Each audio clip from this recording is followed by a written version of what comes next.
Chers élèves, bonjour et bienvenue dans ce tutoriel sur liberté ou contrôle de l'information, un débat politique fondamental.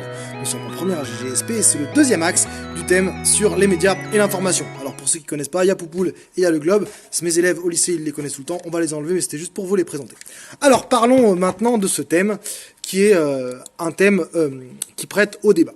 Alors les Gilets jaunes ont fait l'actualité récemment avec la contestation médiatique qu'ils ont fait et en accusant les médias d'être une propagande d'État. En effet, le hiatus, à savoir la différence qu'il y avait entre les idées des Gilets jaunes mais aussi leur modalité d'expression, à savoir les réseaux sociaux et principalement Facebook, ont conduit les Gilets jaunes à considérer que les médias avaient un traitement partial de leur mouvement, qu'ils les décrédibilisaient, qu'ils les faisaient passer un peu pour des crétins et des gens qui n'ont pas les mêmes références et les mêmes codes culturels, et cela pose la question de la liberté d'information, parce que paradoxalement, ils ont accusé en France les médias de ne pas être libres. Alors il y a plusieurs accusations qui ont été faites, les médias étant selon eux dépendants de l'État, mais surtout appartenant à des groupes de presse qui ont tous le même avis, et on ne verrait pas dans les médias une certaine forme d'idées qui ne s'y retrouvent pas, donc par exemple les idées des Gilets jaunes. Bon, force est de constater qu'il y a une certaine unanimité médiatique autour d'un certain nombre de sujets, le réchauffement climatique, la vision de la mondialisation, etc. Et les extrêmes ne sont pas représentés. Et là, c'est symptomatique, si vous voulez, de cette réalité-là. Alors, après cette accroche, d'ailleurs... cela est un très bon exemple pour vous, parce qu'en dissertation, il faut faire une accroche, donc trouver un fait d'actualité qui nous ramène vers le sujet. Là, les Gilets jaunes semblaient nous être le meilleur. On sait que la liberté d'information est fondamentale ou est consubstantielle de la démocratie. En effet, dans l'idéal démocratique, il est important que les citoyens soient informés et une pluralité d'informations, déjà pour se faire une idée et pour se faire un jugement, mais également pour que le débat d'idées ait lieu dans la presse, dans les médias, et donc que toutes les idées soient exposées, que les citoyens puissent choisir ses dirigeants en toute intelligence. Et donc garantir la pluralité de l'information est central en démocratie. Aussi, on remarque, si on prend différentes cartes comme celle que vous voyez ici, qu'il y a une corrélation entre la présence de la démocratie en tant que régime politique et la liberté des médias en tant que réalité. Et que les pays autoritaires restreignent la liberté médiatique, à savoir la liberté des journalistes de publier, mais également la liberté des journalistes d'investiguer et de diffuser des informations. Aussi, les informations défavorables au régime autoritaire seront censurées. Au-delà de cette corrélation, il faut en arriver à un paradoxe. J'en reviens à mes gilets jaunes. Aujourd'hui, les régimes illibéraux, donc la Russie ou la Chine, développent justement des médias dans les pays occidentaux et jouent de cette liberté d'expression.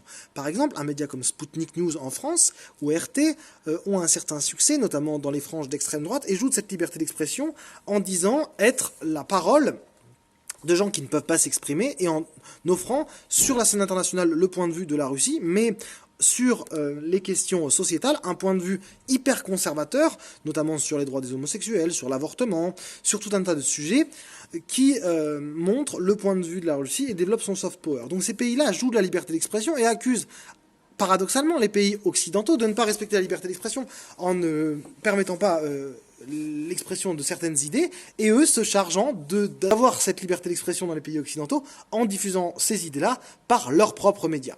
Donc c'est bien sûr une façon maligne de leur part de procéder, quoi qu'on en pense, et aussi, on peut aussi se demander comment les démocraties, du coup, gèrent cette liberté d'expression. Alors dans un premier temps, dans ce thème, on va s'intéresser à la France.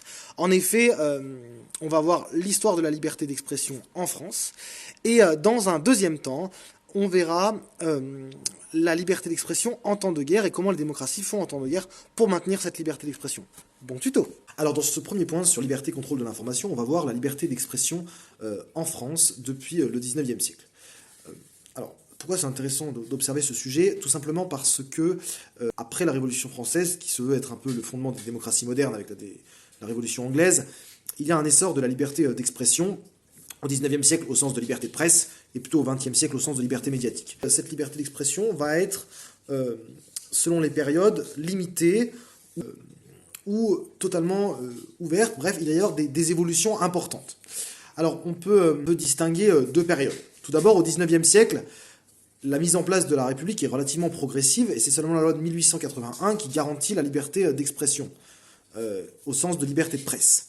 Du coup, dans un premier temps, on va voir entre la Révolution et la fin du 19e siècle, comment progressivement est mise en place cette liberté d'expression, notamment principalement au travers du seul média de masse de l'époque qui est l'apparition de la presse.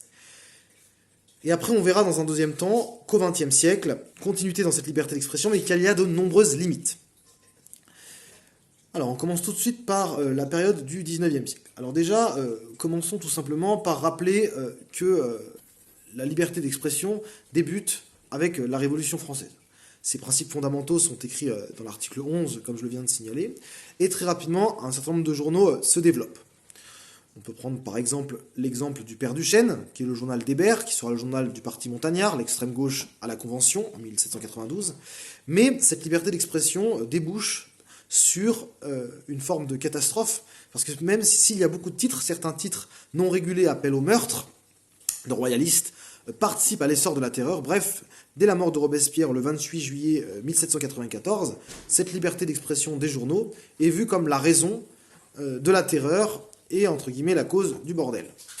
Aussi, rapidement, le Directoire limite cette liberté d'expression. Napoléon limitera carrément le nombre de titres de journaux à 4. Donc on voit que les débuts de la liberté d'expression sont difficiles. D'autant que les moyens journalistiques sont relativement faibles. Alors, deuxième point, au XIXe siècle, cette liberté d'expression met du temps. Et surtout, elle reste limitée. La loi de 1819, qu'on appelle la loi Serre, au début de la Restauration, garantit la liberté d'expression. Sauf qu'elle met en place 3 principes qui seront appliqués lors du XIXe siècle. Tout d'abord, le cautionnement, c'est-à-dire que les rédacteurs de journaux sont soumis à une caution qu'on peut leur retirer s'ils ne respectent pas un certain nombre de règles. Ensuite, le timbre, qui est un impôt sur les journaux qui sont envoyés, parce que les journaux fonctionnent par des abonnés à l'époque, et donc si on met un timbre, on fait payer les abonnements. Et enfin, par l'autorisation préalable, donc c'est-à-dire que les journaux doivent être déclarés en préfecture, et les préfets donnent une autorisation préalable à la publication de certains journaux. Cette publication limitée, au travers de ces 3 règles, est plus ou moins appliquée selon les régimes. Si la Restauration l'applique peu fermement au début, progressivement, notamment sous la fin de la monarchie de Juillet, c'est ce qui va précipiter la fin de Louis-Philippe, il y a de plus en plus de contrôle sur la presse. En 1848, avec le Printemps des peuples et la Révolution, cette liberté redevient totale, mais sous Napoléon III, le cautionnement et surtout l'autorisation préalable redeviennent importants. Donc c'est seulement en 1881 que cette liberté deviendra totale, donc on voit que tout au long du XIXe siècle, cette liberté reste limitée. Et on peut donner pour exemple de cela le monopole qu'a l'agence de presse Havas au milieu du XIXe siècle. Havas, une agence de presse créée par M. Havas, donc l'homme éponyme, Charles Louis exactement, en 1835, et c'est la première agence de presse du monde. Elle centralise les informations qu'elle redistribue ensuite aux journaux. C'est l'ancêtre de l'AFP. À ce moment-là, Havas a un monopole sur les informations et est relativement proche du pouvoir aussi. Et si on prend par exemple dans un célèbre pamphlet contre Louis Havas au milieu du XIXe siècle, que M. Havas a peu de principes, il a grande fidélité pour les administrations et il a pour devoir de guider l'esprit public. Preuve que la liberté d'expression est relativement guidée au milieu du XIXe siècle, selon Balzac. Bon, Balzac a des griefs contre Havas. En plus de ça, Havas a un empire financier de reporters, et les infos lui sont achetées, et du coup il accuse Balzac, les autres journaux, de ne pas faire leur travail d'investigation. De toute façon, ils n'ont pas besoin de le faire, parce que les informations sensibles au milieu du XIXe siècle seraient soumises à une forme de censure au travers des 3 limitations que je viens d'énoncer. Alors, enfin, pour finir sur le XIXe siècle, il est important de noter que la liberté d'expression est totale à partir de la mise en place de la loi sur la presse de 1881. Une loi sur la presse qui installe une liberté très large de presse et qui devient fondamentale en démocratie. La Troisième République, mise en place en 1870, le 4 septembre, à la suite de la chute du Second Empire et de la défaite contre l'Allemagne, a décidé de mettre en place la République. Cette loi, qui fait partie des grandes lois républicaines, au même titre que la loi sur l'école, que la loi sur les associations, que la loi Église-État, est fondamentale pour la République, car en démocratie, on conçoit la liberté d'expression comme un droit fondamental. On applique donc l'article 11 de la Déclaration des droits de l'homme à partir de ce moment-là. Aussi, à la fin du XIXe siècle, il y a un très grand succès de la presse écrite et l'apparition des quatre petits, qu'on a vu dans les révolutions techniques de la presse, mais également et surtout un essor de la liberté d'expression et des journaux politiques, donc le Figaro, l'Humanité par exemple, créé par Jean Jaurès à la toute fin du XIXe siècle, ou même l'Aurore, dirigé par Georges Clémenceau, sont des journaux qui ont des opinions politiques très marquées et dans lesquels il y a des avis politiques très tranchés qui montrent une très forte liberté d'expression. À ce moment-là, par exemple, on peut ouvertement publier des unes antisémites, on peut publier des unes contre le gouvernement, il y a même quasiment des appels au meurtre, enfin pas tout à fait, hein, parce qu'on n'a pas le droit, il y a certains outrages qui sont limités dans la loi de 1881 pour ne pas revenir aux difficultés de la Révolution, mais il y a quand même des tons très différents. Alors cette liberté d'expression, elle a un symbole qui est votre jalon, qui est l'affaire Dreyfus. Alors l'affaire Dreyfus, c'est quoi? C'est un officier qui, en 1898, est accusé d'intelligence avec l'Allemagne.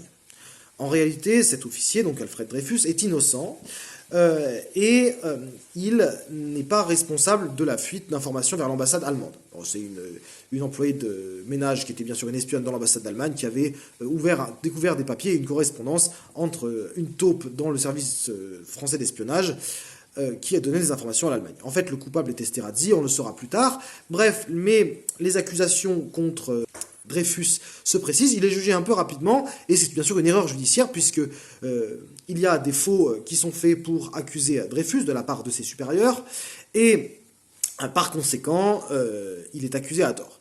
Alors, les journaux, rapidement, vont être informés de l'erreur, notamment par un protagoniste de l'affaire qui s'appelle Picard, et qui est un militaire, et l'armée va être décrédibilisée. S'ensuit une campagne de presse extrêmement violente, de part et d'autre, qui montre la grande liberté d'expression, où d'un côté la presse dreyfusarde, notamment l'Humanité, ou alors l'Aurore de Clémenceau, avec le célèbre J'accuse de là, prend fait et cause pour Dreyfus, et accuse extrêmement violemment le ministre de la guerre, mais également l'armée, qu'on appelle alors la Grande Muette, qui n'a pas le droit de s'exprimer, d'antisémitisme,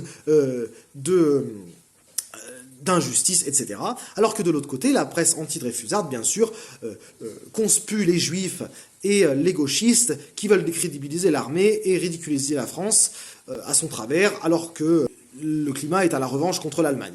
Donc, cette controverse médiatique de l'affaire Dreyfus est essentiellement une affaire médiatique, parce que c'est en fait les médias qui vont permettre la révision du procès et la réhabilitation du capitaine Dreyfus. Alors il y a un procès raté de réhabilitation parce qu'il est recondamné à Rennes en 1899, mais ensuite il est bien gracié, il est bien innocenté, gracié par le président, puis ensuite innocenté progressivement, et celui qui deviendra ensuite le capitaine Dreyfus, c'est plutôt une affaire de presse qu'une affaire judiciaire.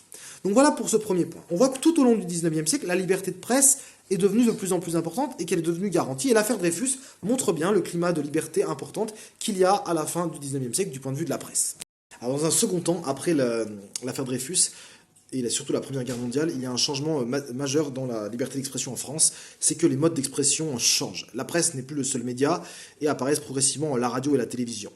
Alors, tout d'abord, progressivement, les médias, avec l'apparition de l'opinion publique, sont dans une certaine mesure soumises à l'opinion et reflètent un peu l'état de l'opinion, ce qui peut parfois entraîner certains dangers dans la liberté médiatique, notamment la liberté de presse. Et dans les années 30, les médias soutiennent, notamment la presse, soutient un fort antiparlementarisme et surtout soutient une forte défiance vis-à-vis de la classe politique, et de nombreux scandales sont des affaires médiatiques importantes. On peut prendre l'exemple du ministre de l'Intérieur, Alain Gros, qui se suicide à la suite d'une campagne de presse contre sa personne. En 1936, c'était le conseiller le ministre de l'Intérieur du Front Populaire. Et du coup, il y a une certaine forme de liberté de presse qui pose un problème à la République, et ça, en France, ça va se traduire par un relatif contrôle des nouveaux médias par la République. Alors, de fait, la radio est rapidement contrôlée par RTF, la radio-télédiffusion française, qui devient, après-guerre, l'ORTF, organisme de radio-télédiffusion française, créé sous De Gaulle en 1964. Donc la radio est contrôlée par l'État et les radios périphériques se développent. Donc par exemple Europe, RTL, Radio-Télé Luxembourg ou Radio Monte-Carlo qui émettent autour de la France, car en France, il y a un monopole des ondes qui ne cessera qu'en 1981 et les radios libres de François Mitterrand. On y reviendra ensuite. Ce contrôle de l'information est essentiel, notamment dans le cadre de la guerre, où la maîtrise de ces nouveaux moyens techniques de l'information que sont la radio et pas encore la télévision est essentielle. Et on voit tout de suite que le 17 juin 40, quand Pétain annonce à la RTF l'armistice, 2 jours plus tard à la BBC à Londres, on essaye d'émettre au maximum et le plus puissamment possible en France pour que le maximum de personnes entendent l'appel du 18 juin du général de Gaulle et entendent l'appel à la résistance. Il est donc pour l'État essentiel de contrôler ce nouveau média. Par ailleurs, les actualités françaises qui au cinéma par Gaumont et Pathé sont diffusées et qui sont regardées massivement sont relativement contrôlées et surveillées par l'État. Donc il y a un relatif contrôle quand même de l'information par les nouveaux médias jusque dans les années 80. Alors dans les années 80, cela cesse et un certain nombre de choses sont mises en place pour garantir une liberté d'expression. Même si cela aujourd'hui est relativement critiqué. En effet, donc la mise en place des radios libres, alors au début il ne va pas y avoir de réglementation, donc il y aura une multitude de radios, mais progressivement les radios vont se privatiser, les fréquences vont être limitées, et il va y avoir une organisation des radios dès 84-85. Mais également la libéralisation de la télévision. Si au début il n'y avait que des chaînes publiques, Canal+ est créé en 84, TF1 privatisé en 86, et là il y a une libéralisation sur la télévision. Donc il y a plus de liberté d'expression à la télévision et à la radio, et plus de pluralité, moins de contrôle médiatique par l'État. Cependant, depuis une vingtaine d'années, comme on le voit ici, la presse française est contrôlée, certains disent par les marchands d'armes, par les banquiers, par les financiers. Néanmoins, elle appartient à des grands groupes financiers qui ont des intérêts économiques. Ça, c'est une des limites majeures de la liberté d'expression en France, c'est que les médias appartiennent à des groupes qui eux-mêmes ont des intérêts en général industriels qui sont liés à l'État. Si on prend par exemple les groupes Lagardère, Dassault, ou bien même Drahi, donc SFR, dans une large mesure, ils dépendent de la commande publique. Bouygues, par exemple, ils dépendent de la commande publique. Or, ces gens-là détiennent en général Bouygues, TF1, M6, TF1, Le Figaro pour Dassault, qui est aussi vice-surdonier de l'État, de la commande publique. Et donc, il y a une certaine forme, on va dire, de sphère médiatique qui est contrôlée par ces industriels. Aujourd'hui, par exemple, Vincent Bolloré, qui contrôle Canal+ et CNews, aurait une potentialité à faire taire certaines personnes importantes dans le débat public. Sous-entendu Éric Zemmour, je suis clair avec vous, parce que Vincent Bolloré a aussi des intérêts financiers derrière son groupe et peut-être veut vouloir contrôler le groupe Canal et ce qu'il s'y dit. Alors ça peut être une limite à la liberté d'expression. Voilà pour la liberté d'expression en France. Donc il faut que vous ayez ces points de connaissance, quelques points de connaissance que j'ai oublié d'aborder. Le CSA, Conseil supérieur de l'audiovisuel, qui est chargé, et ça c'est important pour montrer le souci de cette liberté d'expression. Avec la création de la radio et de la télévision, il semble essentiel de voir qu'il y a une pluralité d'opinions qui sont émises à la radio et à la télévision, et donc le CSA contrôle que toutes les opinions soient retransmises à la radio et à la télévision, et surtout qu'il y ait, lors des campagnes électorales, une égalité de temps de parole et d'expression des différents courants politiques. Donc voilà pour ce point sur la liberté d'expression en France. On va maintenant passer à la liberté d'expression en temps de guerre. Alors, deuxième point de cet axe, la liberté de l'information en temps de guerre. Alors, pour définir les termes, déjà, qu'est-ce qu'une guerre? Alors, une guerre, c'est un conflit armé qui se traduit par une certaine ampleur, et donc par des déclarations de guerre de la part d'un État, forcément, soit envers un autre État, soit envers une partie importante de son propre État, donc auquel cas, de son propre pays, donc auquel cas on parle de guerre civile. En temps de guerre, l'information et son contrôle deviennent un point sensible. Donc l'information, c'est le pouvoir, et les médias vont avoir un rôle important dans la propagande, dans le bourrage de crâne, dans un certain nombre de choses qui vont permettre aussi de gagner la guerre, et les guerres sont aussi des guerres médiatiques. Aujourd'hui, par exemple, la France, le pays dans lequel vous êtes citoyen, est en guerre. En 2015, à la suite des attentats du 13 novembre, François Hollande a dit «Nous sommes en guerre contre le terrorisme». Guerre contre le terrorisme qui a des traductions totalement réelles, puisque la France intervient directement d'un point de vue militaire en Afrique, dans différentes opérations, notamment la force Barkhane contre l'AQMI, Al-Qaïda au Maghreb islamique, mais également d'autres groupes terroristes. Guerre d'ailleurs qui est très peu médiatisée en France, guerre qui à l'étranger, dans les médias étrangers, est soumise à de violentes critiques, notamment si vous lisez La Presse, qui est un journal canadien, vous pourrez trouver des articles contre l'intervention française dans cette zone sahélienne. Également en Suisse, il y a un point de vue beaucoup plus critique. Nos voisins helvétiques, ici on est à Annemasse, donc on en a meilleure connaissance, sont relativement critiques aussi sur cette intervention, mais en France on en parle relativement peu. Pourquoi? C'est une information sensible. La France étant en guerre, il serait peut-être malvenu de critiquer cette intervention.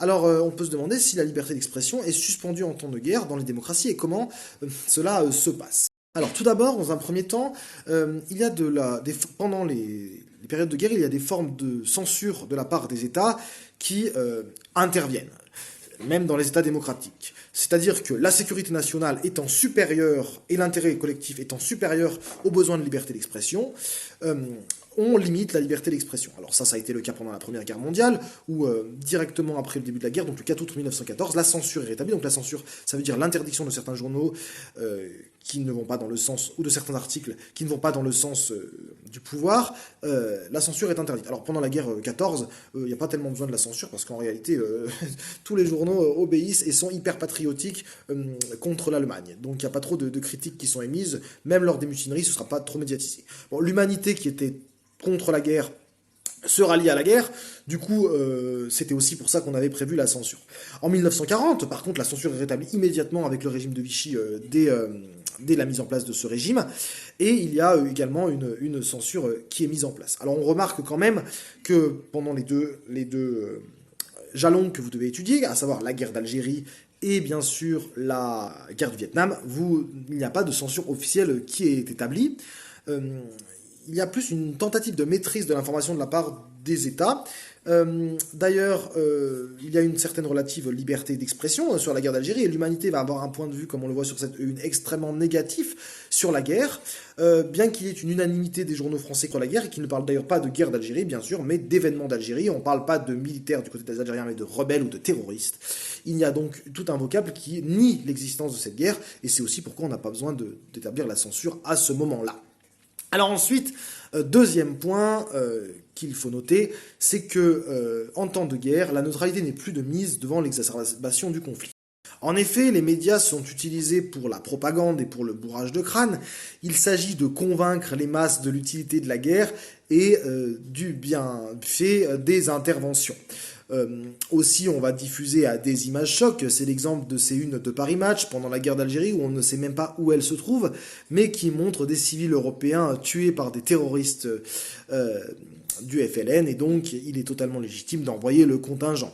De même, l'armée américaine montrera ses jeunes militaires américains heureux dans les jungles vietnamiennes fumant une cigarette sur un tank, faisant croire à une fraternité avec les Sud-Vietnamiens mis en danger par ces méchants Viet Cong.